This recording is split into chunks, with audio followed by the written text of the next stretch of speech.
কি হচ্ছেটা কি? তোমার ওই ব্যাট বল ছাড়া কি আর কিছু নেই নাকি খেলবার? আর কি খেলবো? কেন? সেদিন যে অতগুলো পুতুল দিলাম তার কি হলো? ওইসব কি ভাল লাগে? হ্যাঁ, তা ভালো লাগবে কেন? শুধু শুধু ছেলেদের মতো দস্যিপনা। বল ঠুকে ঠুকে সারা দেয়ালে একেবারে ছোপ ছোপ দাগ। ও ঠাম্মা ঠাম্মা, নিচে যাবো, বাবা এরা তো খেলছে। হ্যাঁ, ওটাই বাকি আছে। গলিতে গিয়ে ছেলেদের সঙ্গে ব্যাট বল খেলা। কেন? বাড়িতে চুপচাপ থাকতে ভালো লাগে না? একা থাকতে কি ভালো লাগে? বাবা থাকলেও তো খেলা যেত। বাবা মা কোথায় গেছে? বলো না ঠাম্মা, বলো না, বলো না ঠাম্মা। গেছে, ফিরে আসবে এক্ষুনি। কখন ফিরবে বলো না? বললাম তো এক্ষুনি ফিরে আসবে। বোনও তো ফিরছে না। বোন তো স্কুলে গেছে। স্কুল শেষ হলে, ছুটি হলে তবে তো ফিরবে। আর বাবা মা একটা কাজে গেছে, কাজটা শেষ হলে তবে তো ফিরবে তারা। কি কাজ বলো না? বাবারে বাবা, এ তো বক বক করে মাথা খারাপ করে দিলে। ও ঠাম্মা ঠাম্মা, কি কাজ বলো না? কি কাজ? কাজ? কাজ, হ্যাঁ, সেটা একটা খুব ভালো কাজ। কি কাজ? কাজ মানে, মানে হ্যাঁ, তোর বাবা আর তোর মা তোর জন্যে একটা না ভাই আনতে গেছে। তাই নাকি? আর এবার থেকে তোর খেলার জন্য আর কাউকে খুঁজতে হবে না। আর কিন্তু আগে ব্যাট করবো, ভাই ব্যাট চাইলে কিন্তু হবে না। আচ্ছা বাবা, আচ্ছা, ঠিক আছে, তাই হবে। তুই ব্যাট করবি আর তোর ভাই শুধু বল করবে, হয়েছে? ভাইকে নিয়ে বাবা মা এক্ষুনি আসবে? না না, এক্ষুনি কি করে আসবে? তুমি তো বললে এক্ষুনি আসবে। না, ডাক্তাররা বলবে তবে তো আসবে। ডাক্তাররা কবে বলবে? কি মুশকিল, তোর বাবা মা তো সেটাই জানতে গেছে ডাক্তারদের কাছে। কথা বলতে এত সময় লাগে? উফ, আর তো পারা যায় না। ওই ওই বোধহয় তোর বাবা মা এলো। যা, তুই গিয়ে যা, দরজাটা খুলে দে। না না না না, ও একা যাবে কি? আমি যাচ্ছি, চল এসো এসো। ওরে বাবা রে, বাঁচা গেল।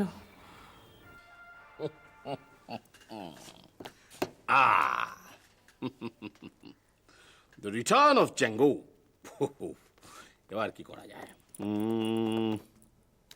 টেলিফোন টেলিফোন লা লা লা লা লা লা লা লা লা লা লা লা লা লা লা sha la la la la sha la la la la la la. Hello, hello hello, শুনুন, চমকে যাওয়ার মতো খবর আছে। না, চমকে যাওয়াটা is not the right word, মানে খুশি হওয়ার মতো খবর আছে। ইয়ে, আপনি কে কথা বলছেন? চিনতে পারলেন না তো? আমি কিন্তু হ্যালো শুনে বুঝেছি যে আমি মিসেস রয়ের সঙ্গে কথা বলছি। ও, আপনি আপনি সুজাতাকে খুঁজছেন? হ্যাঁ, তার সঙ্গেই তো কথা বলছি। না না, আপনি একটু ভুল করেছেন, আমি ওর মা কথা বলছি।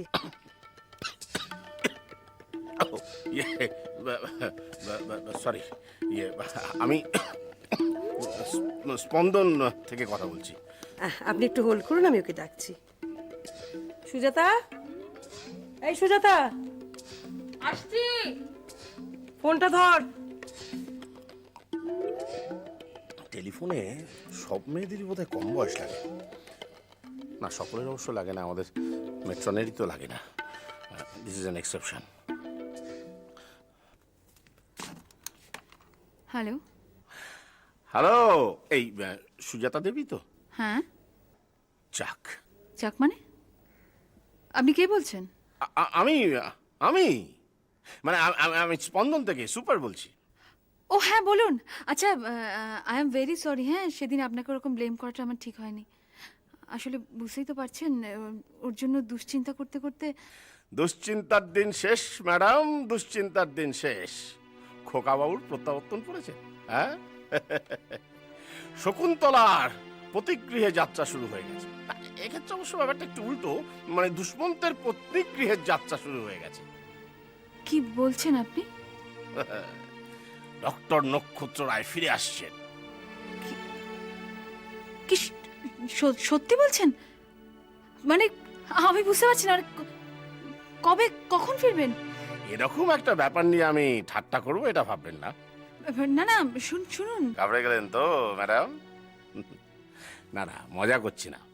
আসলে সেদিনকে ওই নক্ষত্রের ব্যাপারটা নিয়ে আপনি এত বড় বড় কথা বলে গেলেন আমাদের সঙ্গে, বলে গেলেন যে ওর ব্যাপারে আমাদের কোনো রকম চিন্তা নেই, কোনো রকম প্যাশনই নেই, আমরা নাকি সিরিয়াসলি ভাবছি না, তাই একটু সত্য তুললাম আর কি। হ্যাঁ, তবে একটা কথা, নক্ষত্র ফিরে আসছে ঠিকই, কিন্তু কখন, কিভাবে, কোথায় ফিরে আসছে এটা কিন্তু এখন বলা যাচ্ছে না। মানে এটা টোটালি এক্সপ্লেন করার একটু অসুবিধে আছে। অসুবিধে? কিসের অসুবিধে? বুঝছেন না কেন? এরকম একটা সিরিয়াস ব্যাপার, মানে ওর সেফটির জন্যেই এখন সবটা বলা অসুবিধে। ও যাতে নির্বিঘ্নে ফিরে আসে সেই জন্য সব জিনিসটা বলতে চায় না। মানে আমাদের একটু ভুলের জন্য ছেলেটা যেন আবার বিপদে না পড়ে যায়। না না, ঠিক আছে, আমার সেটা জানার কোনো দরকার নেই। ও ও ও ফিরে এলেই হলো। আরে আসবেই, আসতেই হবে, জাস্ট একটু অপেক্ষা ব্যাস। করব।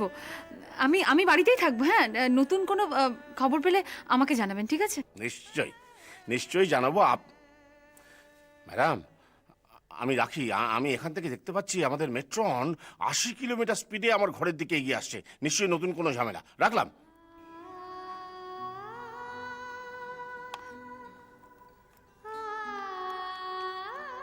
অপেক্ষা।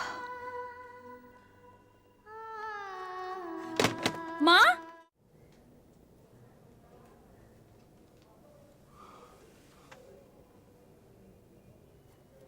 খবর বাসি হয়ে গেলে আর পড়ে লাভ কি? রাত্রি 10:30 বাজে, উনি এখন বসলেন খবরের কাগজ পড়তে। কি আর করবো বলো, নিজেকে ব্যস্ত রাখার চেষ্টা করছি। মানেটা তোমাকে বোঝাতে গেলে তুমি আবার রেগে যাবে। আমার মনের বিরহ যন্ত্রণার কথা তোমার কানে কি পৌঁছাবে?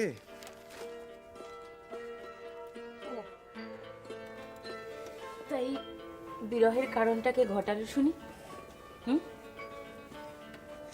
এখন আর কাব্য করে কি হবে?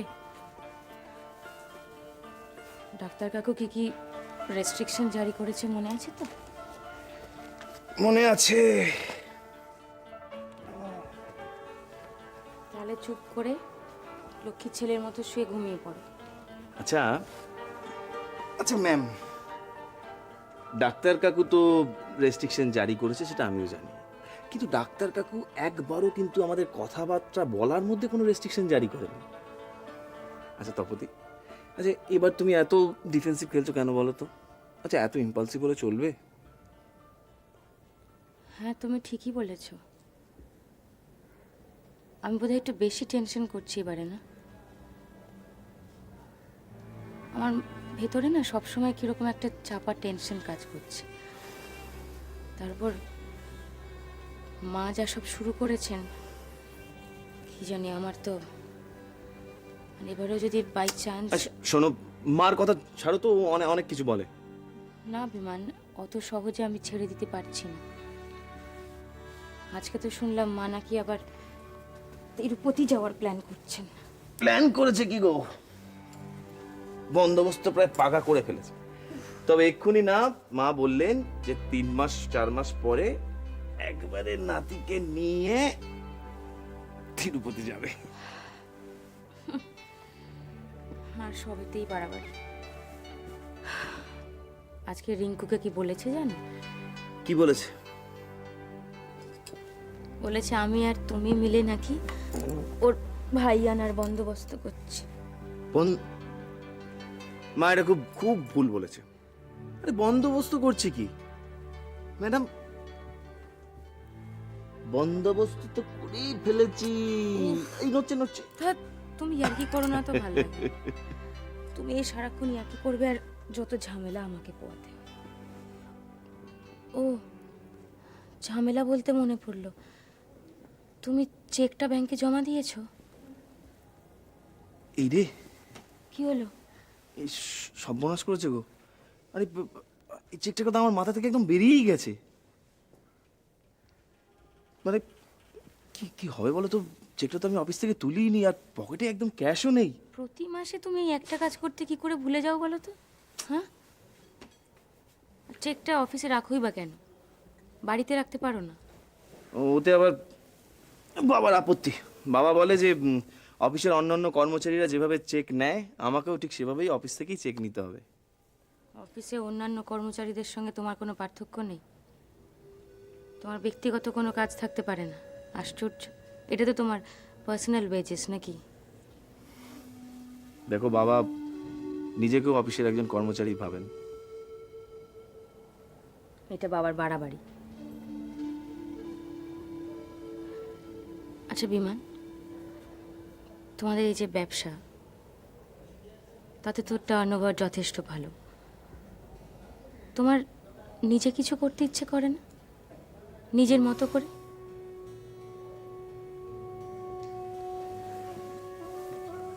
নতুন কোনো ব্যবসার কথা ভাবতে বলছো? হ্যাঁ, তোমার নিজের একটা ইউনিট হবে, অনেক লোক তোমার আন্ডারে কাজ করবে। তুমি এরকম কোনো স্বপ্ন দেখো না? না দেখলে দেখতে শুরু করো। স্বপ্ন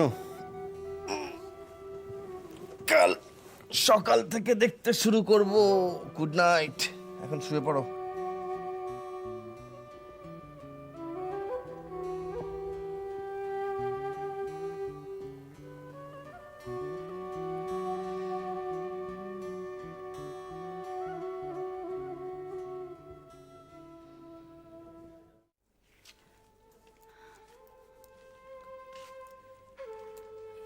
কি হলোটা কি? হ্যাঁ, এত উতলা হলে চলবে?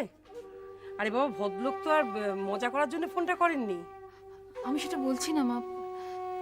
দেখো, যবে থেকে ওর আসার খবরটা পেয়েছি, আমি আর তর্স হইতে পারছি না। খুব স্বাভাবিক, খুব স্বাভাবিক। কিন্তু আমাদের তো অপেক্ষা করা ছাড়া কিছু করার নেই। তাছাড়া সুপারও তো ডিটেলসে কিছু বললেন না। সেইটাই তো, উনি যেভাবে ভয় দেখালেন। আচ্ছা মা, নক্ষত্রকে যদি ওরা সত্যি সত্যি কিডন্যাপ করে থাকে, তাহলে সুপার কি করে ফেরার খবরটা আগে পান? সুপারের সঙ্গে কিডন্যাপারদের কোনো যোগাযোগ নেই তো? তোমার কি মনে হয়? হ্যাঁ রে, এই উল্টো পাল্টা কথা চিন্তা করে সময় নষ্ট করার কোনো মানে হয়? নক্ষত্র ফিরে আসুক, সব কথা জানা যাবে। যা, আমি আর টেনশন নিতে পারছি না মা। তুই তুই এক কাজ কর, তুই যা তো একটু বাড়ি থেকে ঘুরে আয়। তুই অফিসে যা। কি বলছো তুমি? আজকে এরকম একটা মনের অবস্থা, আমি অফিসে চলে যাব? তোর এরকম মনের অবস্থা বলেই আমি বলছি তুই অফিসে যা। নক্ষত্র ফিরে আসুক, আমি তোকে সঙ্গে সঙ্গে ফোন করে দেবো, তুই চলে আসবি। যা। না মা। তাহলে তো যা খুশি তাই কর, আমাকে আর কিছু জিজ্ঞেস করিস না। উফ। আচ্ছা মা, সুপারকে একবার ধরবো ফোনে? আমি না বললে তুই শুনবি না, একবার কথা বলি। আগে না, এটা কোনো বিউটি পার্লার নয়। না না, স্পন্দন বিউটি পার্লার থাকতে পারে, কিন্তু এটা স্পন্দন হসপিটাল। দেখুন, আপনি এই নিয়ে 3 বার পর পর ফোন করবেন, আর ফোন করলে আমি পুলিশে দিয়ে দেবো। বিরক্তিকর। আবার ফোন। আচ্ছা, আমি কি telephone operate? Hello, doctor Sengupta speaking. আমি সুজাতা বলছি। সুজাতা? কেন? এখানে তো কোনো বুদ্ধদেবও নেই, কোনো বোধিবৃক্ষও নেই। আচ্ছা, আমি নক্ষত্র রায়ের স্ত্রী সুজাতা বলছি। না না, আপনি যেই হন, আপনি এই sorry Mrs Roy, I am very sorry. কি বলবো বলুন, এত উটকো ফোন আসে না, মানে একটার পর একটা telephone, beauty parlour, police station, দমকল, অদ্ভুত অদ্ভুত সব ফোন আসছে। প্লিজ প্লিজ কিছু মনে করবেন না। লাস্ট আধ ঘন্টায় 6খানা রং নাম্বার এসেছে, জানেন তো? হ্যাঁ হ্যাঁ হ্যাঁ, যেটা বলছিলাম। আচ্ছা হ্যাঁ, কি খবর? ডক্টর রায় ফিরে আসছেন? আমি তো সেই ব্যাপারেই কথা বলছি। ও তো এখনো এলো না, কিন্তু আপনি তো বললেন। আসেনি? না না, এসে যাবে, চিন্তা করবেন না, নিশ্চয়ই চলে আসবে। আর উনি যা লোক, ছাড়া পেয়ে হয়তো দেখবেন বাড়িতে না গিয়ে একেবারে হসপিটালে স্ট্রেট চলে এসছে। দেখুন, আমি আসলে, আচ্ছা সত্যি আসবে তো? মিসেস রায়, আপনি আমার উপর ভরসা রাখতে পারেন, নিশ্চয়ই আসবে। তাছাড়া এটা তো লাস্ট ল্যাব। মানে বুঝলেন না, অপেক্ষার শেষ। আমি জোর দিয়ে বলছি ম্যাডাম আসবে, নিশ্চয়ই আসবে, আপনি নিশ্চিন্ত থাকুন। রাখছি।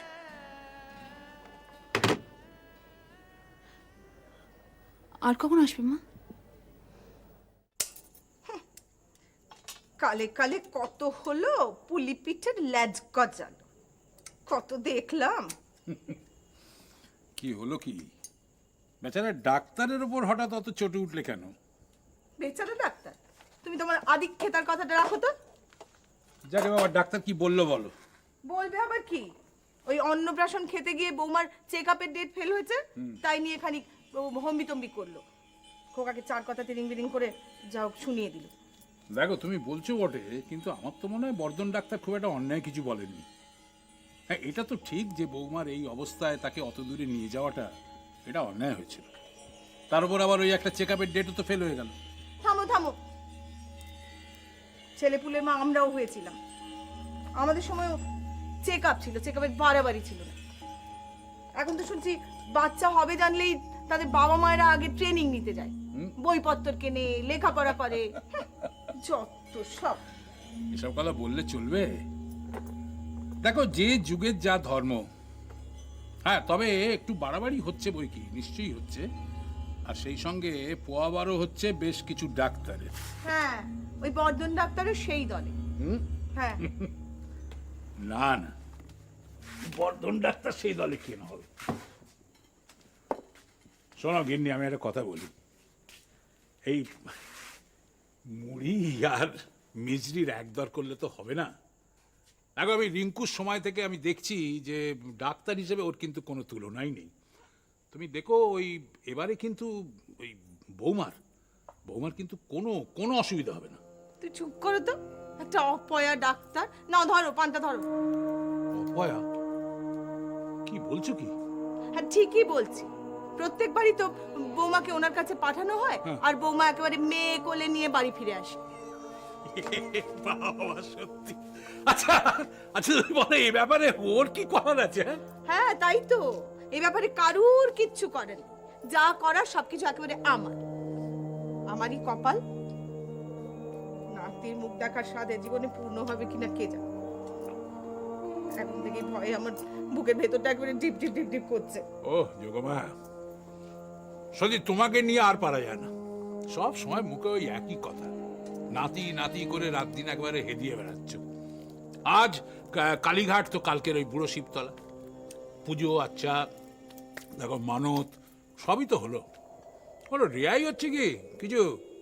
দিন রাত মনের মধ্যে সব উল্টো পাল্টা চিন্তা করেই চলেছ। উল্টো পাল্টা চিন্তা? হ্যাঁ, উল্টো পাল্টা চিন্তা করি আমি? উল্টো পাল্টা চিন্তাটা আমি কার জন্য করি সেটা একবার ভেবে দেখেছো? ভেবে দেখেছো? কার জন্যে? বলি, তোমাদের এই বিমানের মেয়ে দুটোর বিয়ে হয়ে গেলে তোমাদের এই পদবি, এই তোমাদের বংশের পদবি, এটা কে ব্যবহার করবে একবার ভেবেছো? হ্যাঁ, সেটা তো একটা ঠিক কথা। ও দেখো, আমি তোমাকে বলতে ভুলেই গেছি। দুলু আজ অফিসে ফোন করেছিল। ওরা কালকের তিরুপতি যাচ্ছে, আমাদেরও যেতে বলেছে। না না না, আমি বারণ করে দিয়েছি, নাতির মুখ না দেখে আমি তিরুপতি দর্শনে যাব না।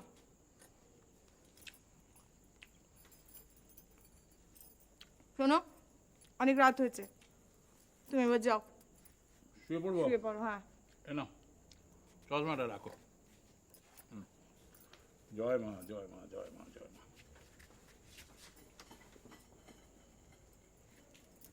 আর শোনো, তুমি কালকে যত তাড়াতাড়ি সম্ভব তোমার ড্রাইভারকে পাঠিয়ে দিও তো গাড়িটা দিয়ে, আমার দরকার আছে। আমি বৌমাকে নিয়ে একটু বেরোবো। বৌমাকে নিয়ে বেরোবে? বাহ বাহ বাহ, খুব ভালো হবে। বেচারি মেয়েটা তো বাড়িতে মুখ বুজিয়ে বসে থাকে সারাদিন। তা কোথায় যাবে? New market? না, তবে নিউ মার্কেট নয়, কালীঘাটে যাব। আমি প্রত্যেক শনিবার কালীঘাটে গিয়ে পুজো দিই। এবার নিশ্চয়ই মা আমার মনস্কামনা পূর্ণ করবেন। নাতি আমার চাই।